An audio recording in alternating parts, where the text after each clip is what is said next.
I thought that Indiana had an impressive performance against Kennesaw State. I thought they had a nice bounce back game after a week one where they struggled to stop the run and only won by 13 points, 27-14 over Old Dominion. Although personally, I think they controlled the game there for the most part. The game was never really in doubt after the first quarter.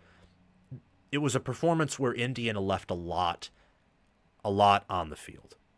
They had missed fourth down conversions. They had some turnovers. It was overall a very sloppy game, a very sloppy performance. This performance was a bit more cleaned up. I mean, Indiana cleaned up their act and they won 56-9. Before I resume, please like, share, subscribe, hit the notification bells, and comment your thoughts down below. I love your engagement. Don't just hit the notification bell for my main channel. Hit the bell for any team playlists attached to the video if interested. If your team is not there or you're not interested, please navigate to my home channel page. Check out the playlists tab. Your team will be there if it's a Power 4 team. And hit the notification bell so that you can get notified when I cover that specific team. If you want additional content, bonus content, sign up as a paid member of the channel with the appropriate tier. I also give priority reply to members. And check out our Discord server. It's free. You get to interact with me. I get to pop in there. And the Discord server will notify you when we go live or when I upload videos. And they played more disciplined football. Not as many missed opportunities. I don't think Indiana turned it over once in this game. Did they? No, they did not. Instead, they forced 2 turnovers, an interception and a fumble recovery. Indiana also ran for over 300 yards, which is just... I don't think last year's Indiana team does that. And that's kind of where I want to start here in this reaction, is looking at Indiana and telling you that they improved on the offensive line and that I think their offensive line is really good. I think they're deeper there. I think they are bigger. They're more physical. I don't think Cignetti would tell you that this team is where he wants them to be, but I think they are closer to where he wants them to be than last year's team was. I really do believe that. They are closer. When you look at how they are getting down the field, sometimes beyond 5, 6, or 7 yards down the field, when Khalil Benson, who transferred in and wasn't projected to start for much of the preseason, is coming in at tackle and mauling people, has 2 key blocks, and it's not like Indiana's Ohio State, Oregon, Michigan, Penn State. They're not even USC, Nebraska, or Wisconsin reputation-wise. Indiana as a program in the Big Ten has been, this is no offense to Indiana fans, they know this, it's been a gutter trash program. And yet I watch their offensive line and I think it's better, I think, than Michigan's. It's better than Nebraska's, than Wisconsin's. I think it's better than Ohio State's in run blocking. I don't think it's better than theirs in pass blocking. Solely based on merit and not projections or preseason research, it looks better than Penn State's, though I think that's more of Penn State being basic and playing with their food. I'd say they have a better O-line in run blocking and pass blocking than Indiana for now, but some of that's projection.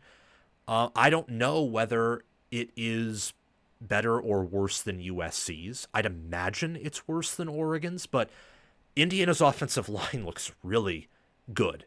I mean, every time Mendoza stepped back to throw, he had 3 or 4 seconds at minimum, and sometimes could have had more. He just had a wide open receiver and found him down the field.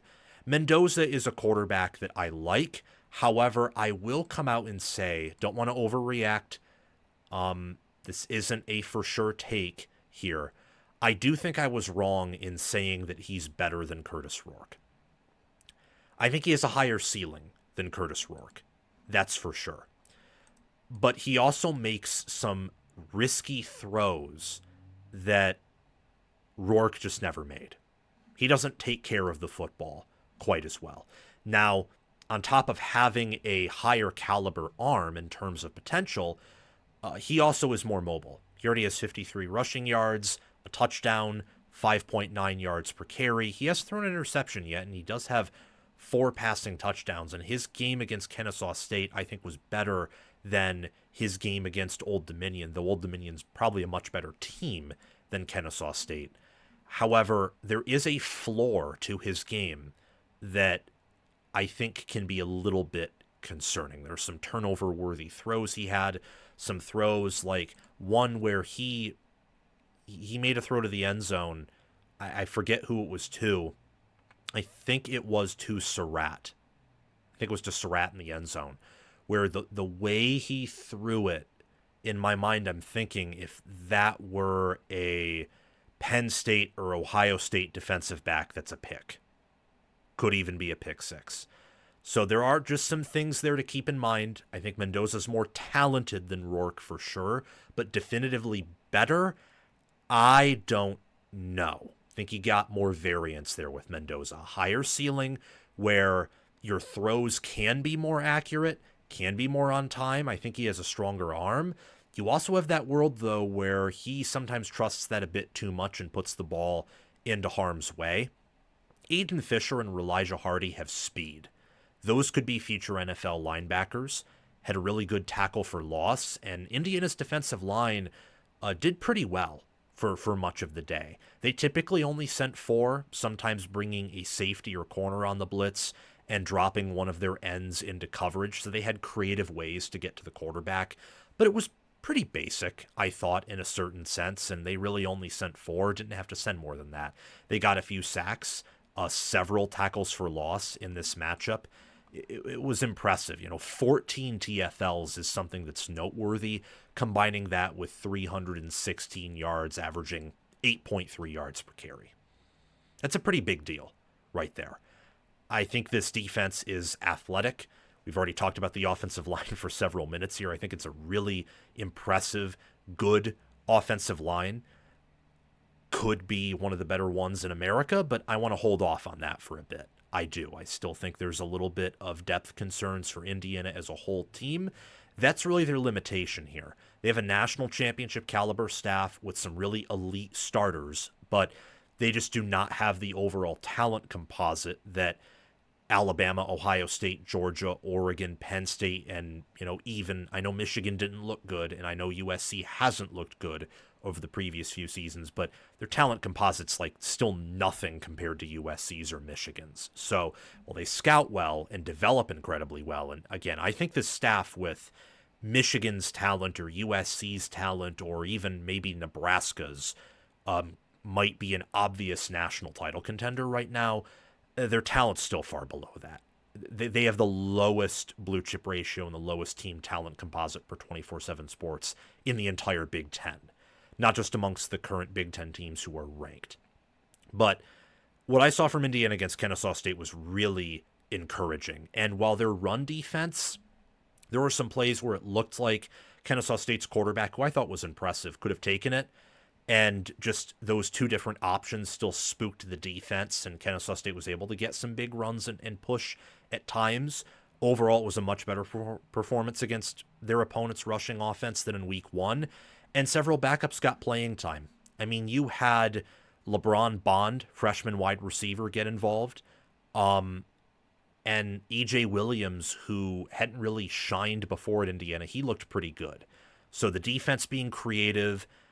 Look, I think Kamara, Tyreek Tucker amongst the best defensive linemen in the Big Ten, perhaps America. Surratt's back. And I thought that Omar Cooper Jr. looked pretty good. I think this is a better quality Indiana team, especially in relationship to punching up and playing big-time teams, than Indiana fielded last season. And that's very important because they have 2 big games against Oregon on the road coming up in a few weeks. And then towards the end of the season, they have to play on the road against Penn State. Really high on this Indiana team. Never sold any stock in them. And I'm glad that I did not.